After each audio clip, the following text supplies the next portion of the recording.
Greetings, thank you for lending an ear to the Voice of the Times for Wednesday, December 22, 2021. For today's editorial, Comelec must follow its own rules on early campaigning. An unfortunate side effect of last week's devastating typhoon Odette is that the large-scale recovery effort has been taken as an opportunity to conduct election campaigning by candidates for next May's polls.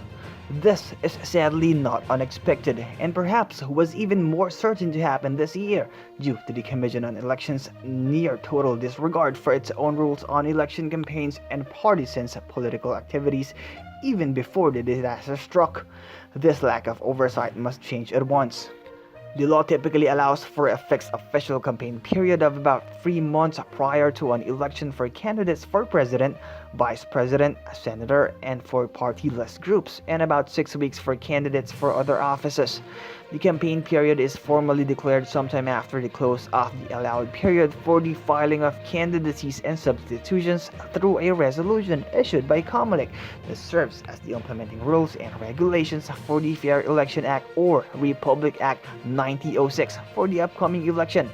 For the May 9, 2022 election, the corresponding Comelec resolution is a Resolution 10730 issued on November 21. There are 3 provisions in this resolution that are part of particular interest. First is the defined campaign period.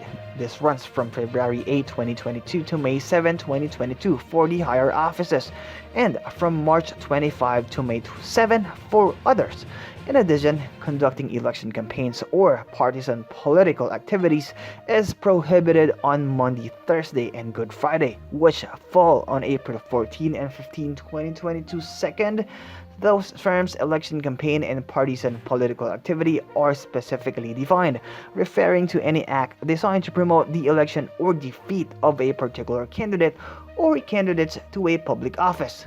These include forming groups for the purpose of soliciting votes or undertaking any campaign or against a candidate, creating user groups or community pages on any social media platform for the purpose of conducting campaigns or related partisan political activity, holding political meetings, rallies, parades, or other similar assemblies for the purpose of soliciting votes, or undertaking any campaign or propaganda for or against a candidate, making speeches, announcements, or commentaries, or holding interviews for or against the election of any candidate for public office, publishing, displaying, or distributing campaign literature or materials designed to support or oppose the election of any candidate, directly or indirectly soliciting votes, pledges, or support for or against any candidate. Obviously, these rules are rather broad, but the resolution further specifies that organized expressions of support or objection to candidates or political parties are permitted, as those constitute basic freedom of expression. The third provision that should be noted carefully is Section 35, which spells out prohibited acts during public meetings. It states it is unlawful for any candidate, party, or any person to give or accept free of charge, directly or indirectly, transportation, food and drinks, or anything of value during and within the 5 hours before and after public meeting, or to give or contribute directly money or things of value for such a purpose.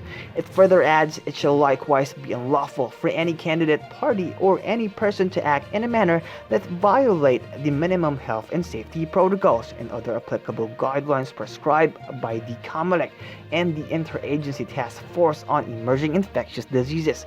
Reading these rules, it should be clear to most people that there have already been multiple violations of them by virtually every national level candidate and political organization, with the most egregious taking place in connection with the aftermath of Typhoon Odette. Multiple reports we have received have also accused candidates for local and congressional seats of taking unfair advantage of the situation, something that rules, at least on paper, have the purpose of preventing. Rules, however, are completely worthless if they are not enforced. It is rather discouraging that the Comelec has gone through the effort of producing a detailed 25-page guide to the conduct of election campaigns, and then has evidently promptly decided to ignore it. This attitude needs to be comprehensively adjusted for the sake of having clean, fair elections, which, after all, is Comelec's mandate. And that's the editorial for Wednesday, December 22, 2021. For more news and information, get a copy of the Manila Times on print. Subscribe to its digital edition or log on to www.manilatimes.net. Follow us on Facebook, Instagram, or Twitter, or listen to the Voice of the Times.